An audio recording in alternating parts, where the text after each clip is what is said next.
And he said unto me, Write, for these words are true and faithful. I'd rather have Jesus than silver. Hi, we're on Bible reading 37. We're going to read Genesis 45, 46, Matthew 27, Esther 9, and Acts 27. All right, who's reading first? Me. You are?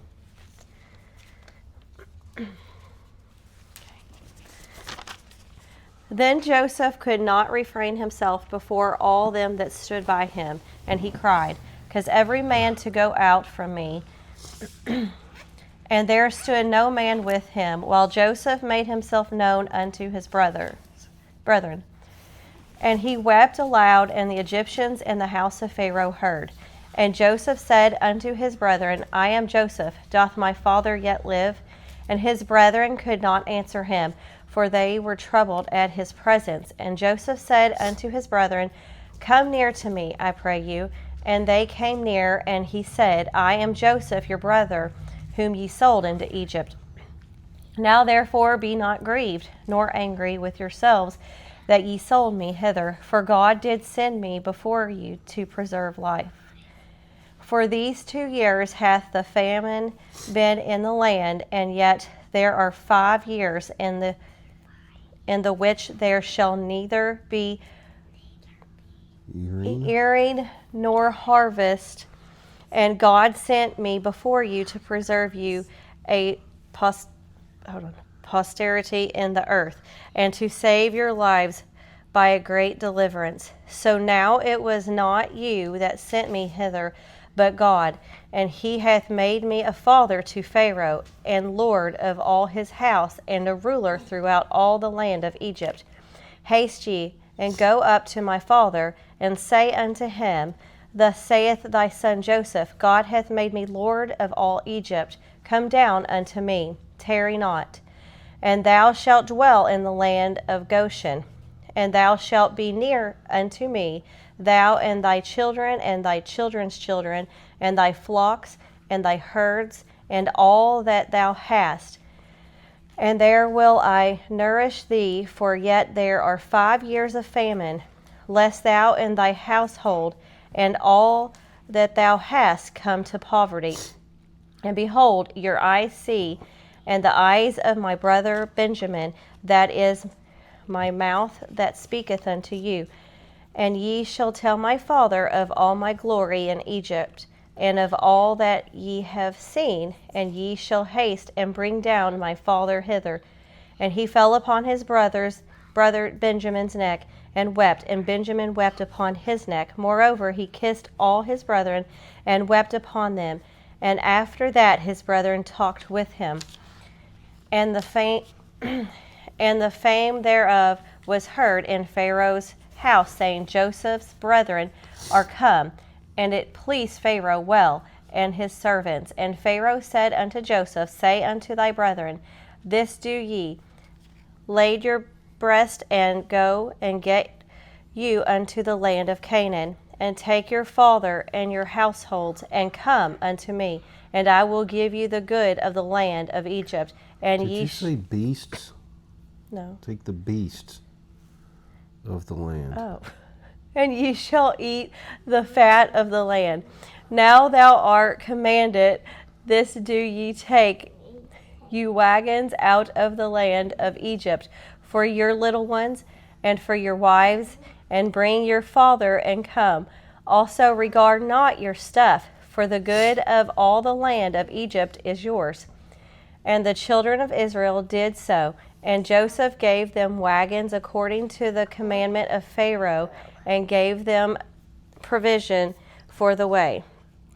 To all them he gave each man changes of raiment, but to Benjamin he gave 300 pieces of silver, and 5 changes of raiment.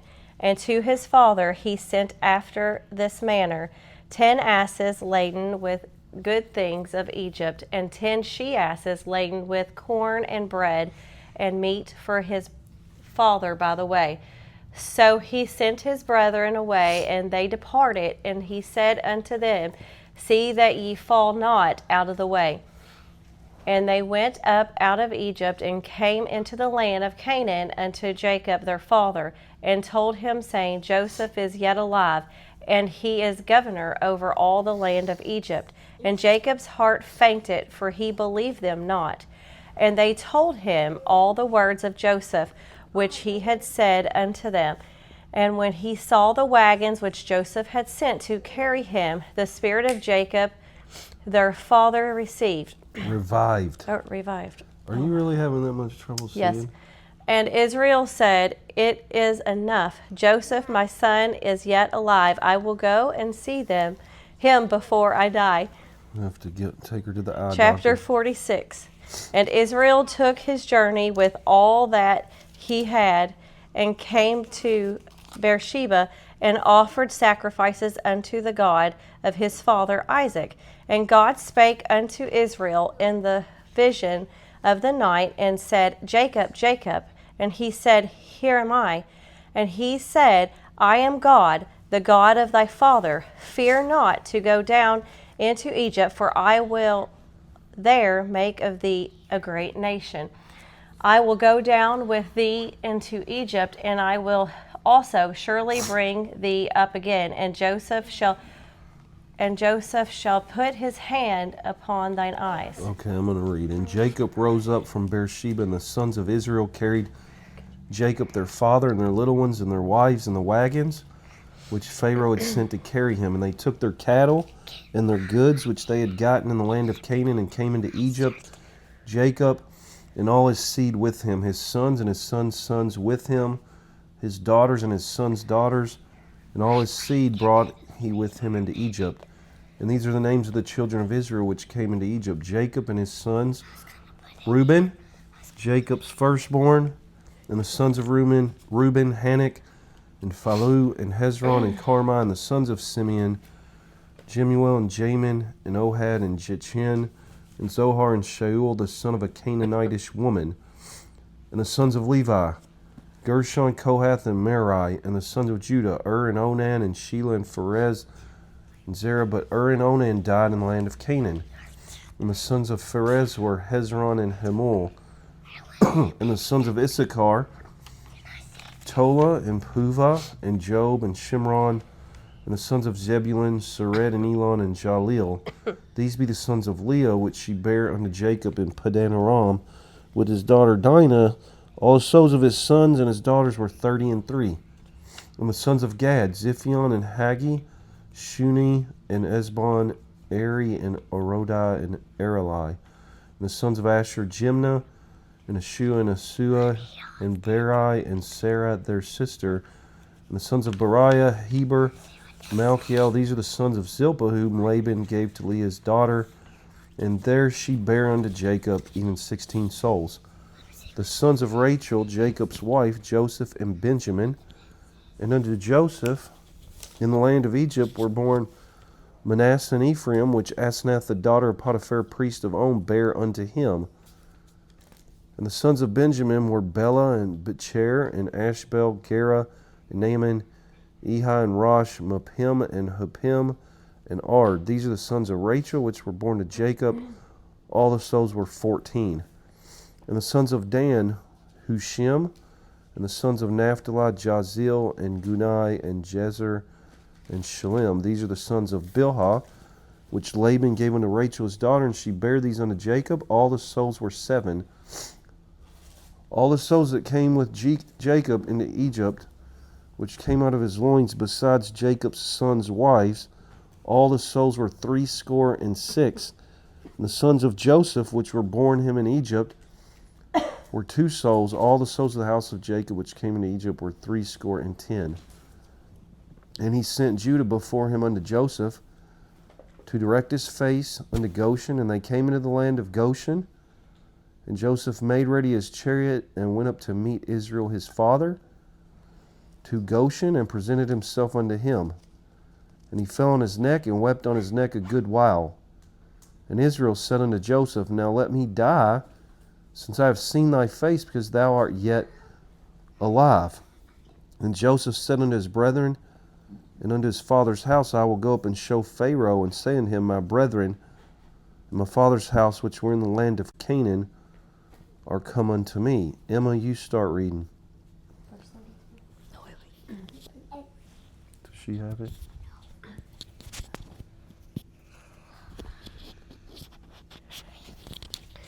And the men are shepherds, for their trade hath been to feed cattle, and they have brought their flocks and their herds, and all that they have. Brought their flocks and their herds, and all that they have. And it shall come to pass when Pharaoh shall call you, and shall say, What is your occupation? That ye shall say, Thy servant's trade hath been about cattle from our youth even until now, both we and also our fathers, that we may dwell in the land of Goshen. For every shepherd is an abomination unto the Egyptians. Good job. Now where are we at? Matthew what? 27. Matthew 27. It's me. No, it's You reading? Huh? You would like to, right? You're going to learn. Matthew 27. Callie's going to read that. And then Emma, you be ready when I'm reading. You're going to help me some. When the morning was come, all the chief priests and elders of the people took counsel against Jesus to put him to death. And when they had bound him, they led him away and delivered him to Pontius Pilate the governor. Then Judas, which had betrayed him, when he saw that he was condemned, repented himself, and brought again the 30 pieces of silver to the chief priests and elders, saying, I have sinned in that I have betrayed the innocent blood. And they said, What is that to us? See thou to that. And he cast down the pieces of silver in the temple, and departed, and went and hanged himself. And the chief priests took the silver pieces and said, It is not lawful to put them into the treasury, because it is the price of blood. And they took counsel, and bought with them the potter's field to bury strangers in. Wherefore that field was called the field of blood unto this day.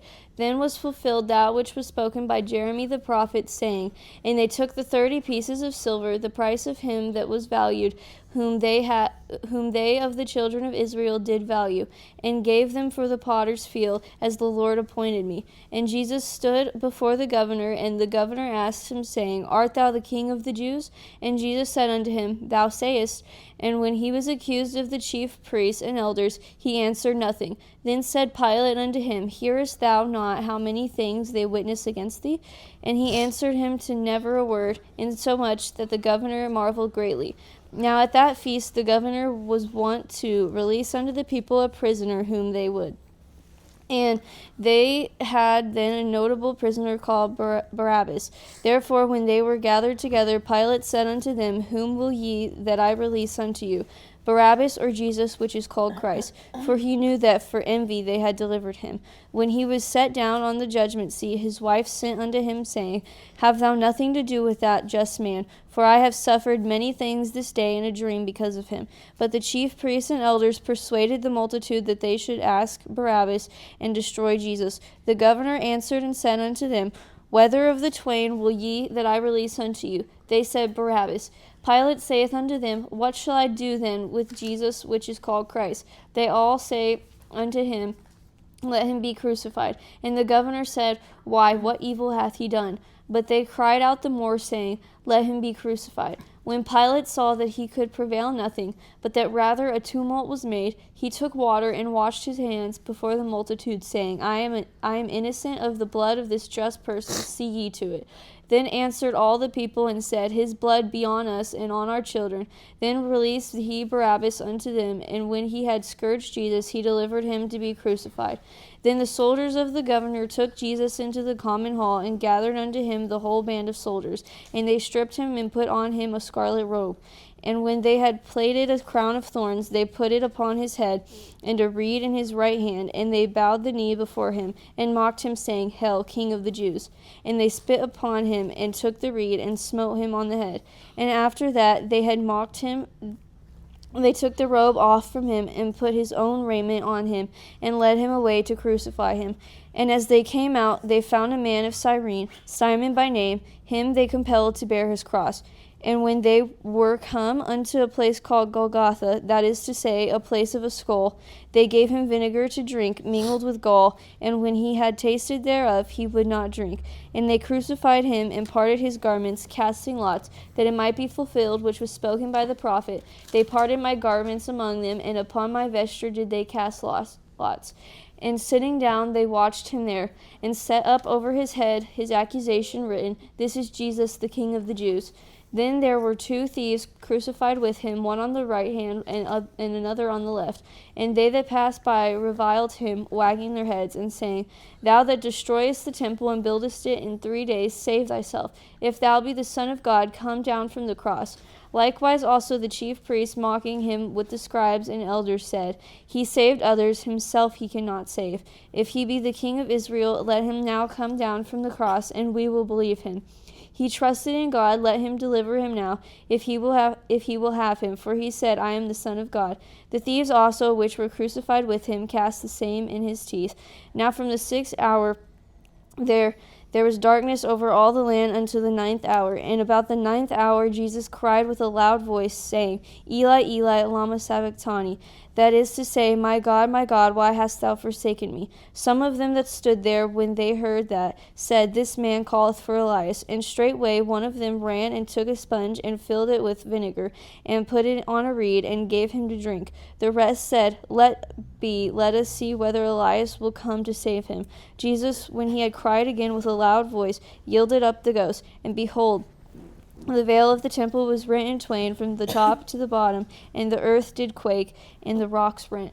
And the graves were opened, and many bodies of the saints which slept arose, and came out of the graves after his resurrection, and went into the holy city, and appeared unto many. Now when the centurion and they that were with him, watching Jesus, saw the earthquake, and those things that were done, they feared greatly, saying, Truly this was the Son of God. And many women were there, beholding afar off, which followed Jesus from Galilee, ministering unto him, among which was Mary Magdalene, and Mary the mother of James and Joseph, and the mother of Zebedee's children. When the even was come, there came a rich man of Arimathea named Joseph, who also himself was Jesus' disciple. He went to Pilate and begged the body of Jesus. Then Pilate commanded the body to be delivered. And when Joseph had taken the body, he wrapped it in a clean linen cloth, and laid it in his own new tomb, which he had hewn out in the rock, and he rolled a great stone to the door of the sepulchre, and departed. And there was Mary Magdalene and the other Mary sitting over against the sepulchre. Now the next day that followed the day of the preparation, the chief priests and Pharisees came together unto Pilate, saying, Sir, we remember that deceiver said, while he was yet alive, After 3 days I will rise again. Command therefore that the sepulchre be made sure until the 3rd day, lest his disciples come by night and steal him away, and say unto the people, He is risen from the dead. So the last error shall be worse than the first. Pilate said unto them, Ye have a watch, go your way, make it as sure as ye can. So they went and made the sepulchre sure, sealing the stone, and setting a watch. Okay, what are we on? Esther 9. That was Matthew 27. Going to Esther chapter 9. Are you reading? No. Did you scratch your face? 4:40. How'd you scratch your face? Outside?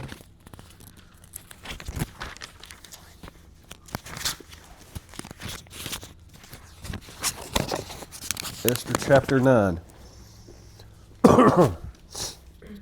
This is long.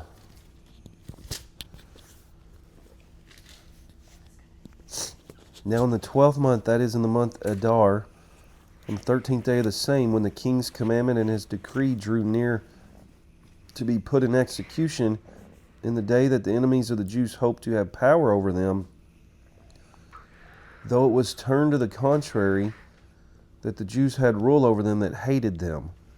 The Jews gathered themselves together in their cities throughout all the provinces of the king Ahasuerus to lay hand on such as sought their hurt, and no man could withstand them, for the fear of them fell upon all people. And all the rulers of the provinces and the lieutenants and the deputies and officers of the king helped the Jews, because the fear of Mordecai fell upon them. For Mordecai was great in the king's house, and his fame went out throughout all the provinces, For this man Mordecai waxed greater and greater. Thus the Jews smote all their enemies with the stroke of the sword, and slaughter and destruction, and did what they would unto those that hated them. And in Shushan the palace the Jews slew and destroyed 500 men. And Parshandatha, and Dalphon, and Ispatha, and Paratha, and Adalia, and Aridatha, and Parmashta, and Arisai, and Aridai, and Vajisetha, the 10 sons of Haman, the son of Hamadatha, the enemy of the Jews, slew they, but on the spoil laid they not their hand. On that day the number of those that were slain in Shushan the palace was brought before the king. And the king said unto Esther the queen, The Jews have slain and destroyed 500 men in Shushan the palace, and the 10 sons of Haman. What have they done in the rest of the king's provinces? Now what is thy petition, and it shall be granted thee? Or what is thy request further, and it shall be done?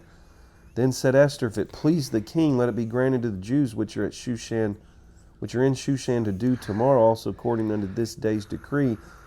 And let Haman's 10 sons be hanged upon the gallows. And the king commanded it so to be done. And the decree was given at Shushan, and they hanged Haman's 10 sons. For the Jews that were in Shushan gathered themselves together on the 14th day also the month Adar, and slew 300 men at Shushan. But on the prey they laid not their hand. But the other Jews that were in the king's provinces gathered themselves together and stood for their lives, and had rest from their enemies, and slew their foes 70 and 5,000. But they laid not their hands on the prey. On the 13th day of the month Adar, and on the 14th day of the same rested they, and made it a day of feasting and gladness. But the Jews that were at Shushan assembled together on the 13th day thereof, and on the 14th thereof, and on the 15th day of the same they rested, and made it a day of feasting and gladness.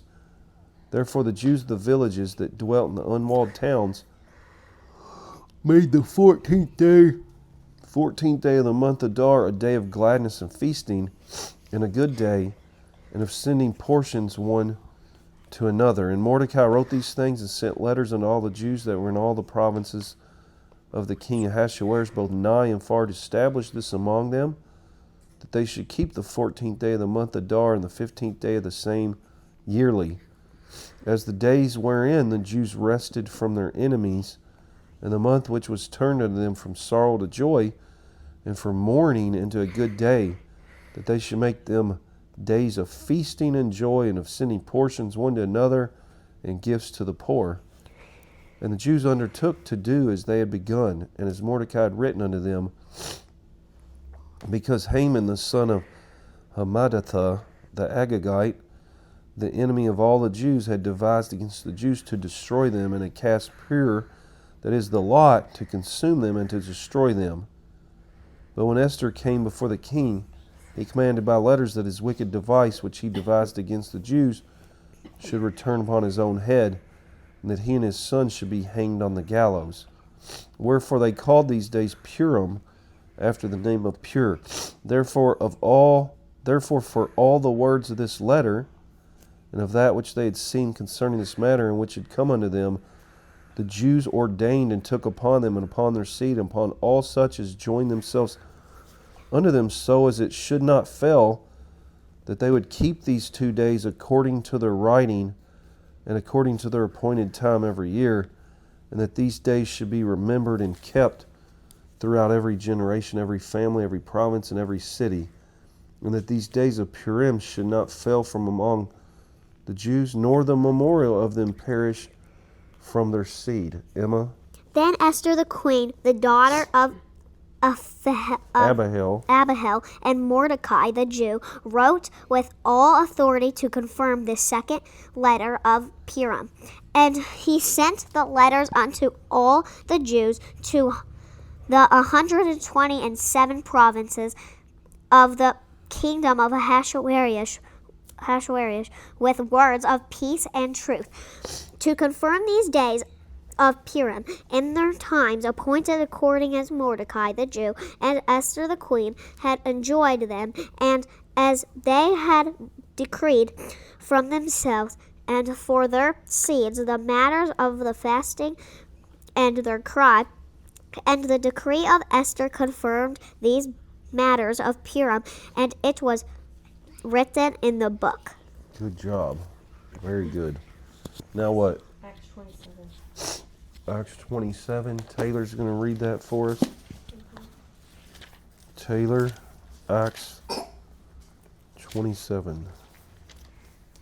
And when it was determined that we should sail into Italy, they delivered Paul and certain other prisoners unto one named Julius, a centurion of Augustus' band. And entering into a ship of Adramyttium, we launched, meaning to sail by the coast of Asia, one Aristarchus, a Macedonian of Thessalonica, being with us. And the next day we touched at Sidon, and Julius courteously entreated Paul and gave him liberty to go unto his friends to refresh himself. And when we had launched from thence, we sailed under Cyprus, because the winds were contrary. And when we had sailed over the sea of Cilicia and Pamphylia, we came to Myra, a city of Lycia. And there the centurion found a ship of Alexandria sailing into Italy, and he put us therein. And when we had sailed slowly many days, and scarce were come over against Sindus, the wind not suffering us, we sailed under Crete over against Salmon, and hardly passing it came unto a place which is called the Fair Havens, nay, whereunto was the city of Lasea. Now when much time was spent, and when sailing was now dangerous, because the fast was now already past, Paul admonished them, and said unto them, Sirs, I perceive that this voyage will be with hurt and much damage, not only of the lading and ship, but also of our lives. Nevertheless, the centurion believed the master and the owner of the ship more than those things which were spoken by Paul.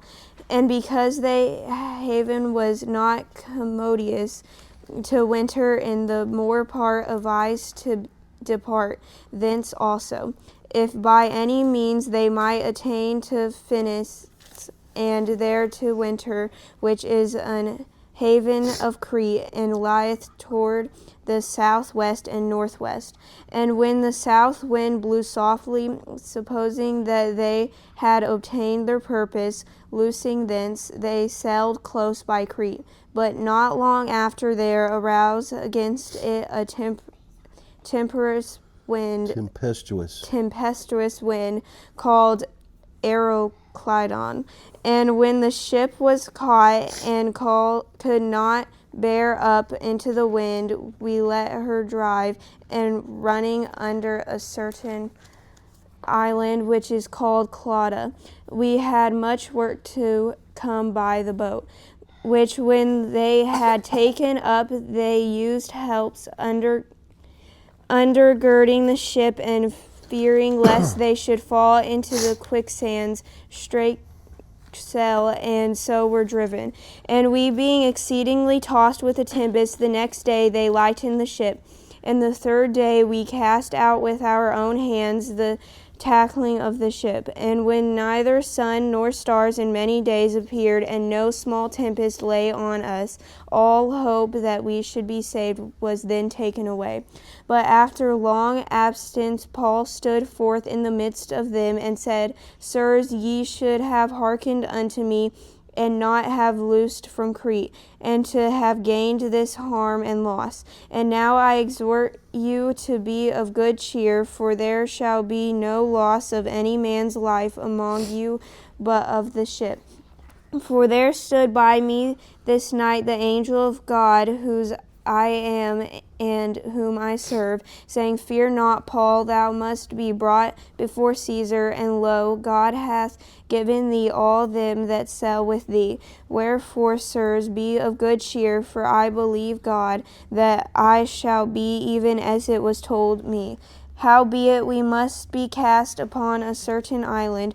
But when the 14th night was come, as we were driven up and down in Adria, about midnight the shipmen deemed that they drew near to some country, and sounded, and found it 20 fathoms, and when they had gone a little further, they sounded again, and found it 15 fathoms. Then, fearing lest we should have fallen upon rocks, they cast 4 anchors out of the stern, and wished for the day.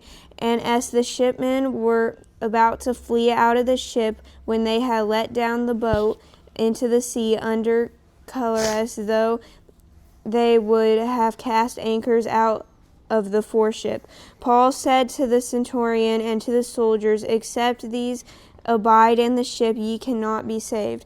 Then the soldiers cut off the ropes of the boat and let her fall off. And while the day was coming on, Paul besought them all to take meat, saying, This day is the 14th day that ye have tarried and continued fasting, having taken nothing. Wherefore I pray you to take some meat, for this is for your health, for there shall not an hair fall from the head of any of you. And when he had thus spoken, he took bread and gave thanks to God in presence of them all. And when he had broken it, he began to eat. Then were they all of good cheer, and they also took some meat. And we were in all in the ship 260 souls. And when they had eaten enough, they lightened the ship and cast out the wheat into the sea.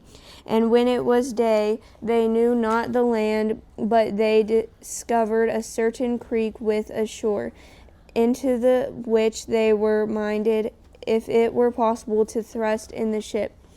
And when they had taken up the anchors, they committed themselves unto the sea, and loosed the rudder bands, and hoised up the mainsail to the wind, and made toward shore. And falling into a place where 2 seas met, they ran the ship aground. And the forepart stuck fast, and remained unmovable, but the hinder part was broken with the violence of the waves. And the soldiers' counsel was to kill the prisoners, lest any of them should swim out and escape. But the centurion, willing to save Paul, kept them from their purpose, and commanded that they which could swim should cast themselves first into the sea and get to land, and the rest some on boards and some on broken pieces of the ship. And so it came to pass that they escaped all safe to land. Very good. That was daily Bible reading 36. Thank you all for being with us. Emma, can you turn that off? Actually, it was reading Hold on. 37. Sorry. Did I say 37? See, I can't even get it right. So this was daily Bible reading 37. And next time we'll be doing 30. Hold on, what's next? 9. No, I'm joking. 38. Thank you all. See you later. I'd rather have Jesus than silver or gold. And he said unto me, Write, for these words are true and faithful.